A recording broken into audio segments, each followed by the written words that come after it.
हाँ, हमारे जितने भी दोस्त महिम हित बोन और कुटुंब गौवा समाज अड़ोसी पड़ोसी और घरवाली तरफ से जिन जिन को कार्ड मिला है कृपया बाराती जाने के लिए तैयार हो जाए क्योंकि बारात निकलने वाली है। ये भैया के बिया है राती में सब मिली जुली चला बाराती में। और हाँ, जितना भी लोकनिया जाने वाले हैं आंगन में जाए और टीका लगा के तैयार हो जाए। ये भैया के बिया है राती में सब मिली जुली चला बाराती में। आई भैया के साली हमरा से नहीं बचत रे। पार्टनर ए पार्टनर, भैया के कोई गो साली है रे?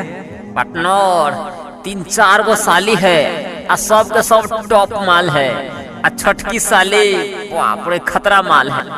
तब तो मजा आ जाएगा। ओ डीजे वाला भाई बेस बढ़ाओ। कनी बेस बढ़ा धूम मचतई रे। आई बाराती में सब कियो नचतई रे। कनी बेस बढ़ा धूम मचतई रे। आई बाराती में सब कियो नचतई रे।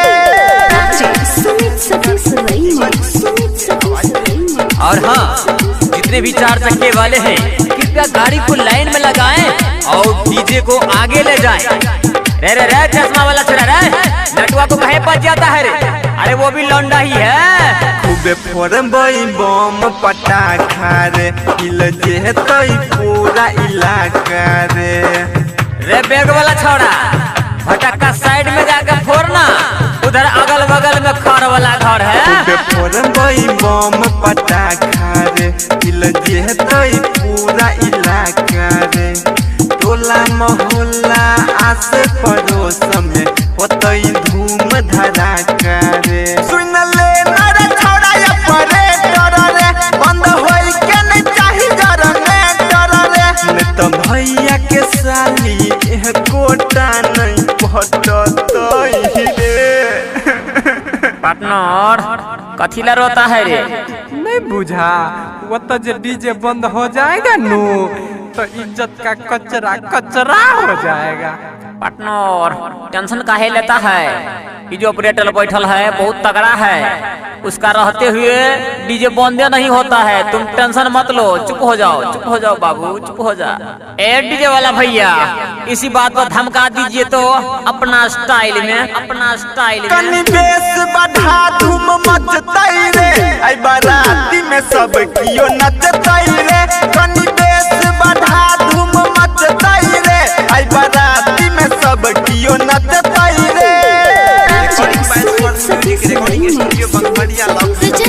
लड़का सब थोड़ा साइड हो जाओ, परीक्षने के लिए आ रही है। लोकनिया कोट वाला छोरा एक गोरकी छोरी को लाइन मारता है, सब देख रहे हैं खेला मेला। अब भाऊजी आंख में कजरा लगाइए, चुगला मत बनाइए। हाथ में जे रखने छोटाली रे, उहे जिए सुन छोटकी साली रे। पार्टनर कौन थाली वाली? पार्टनर जो गोड़ी पतली खड़ी है इस साइड से।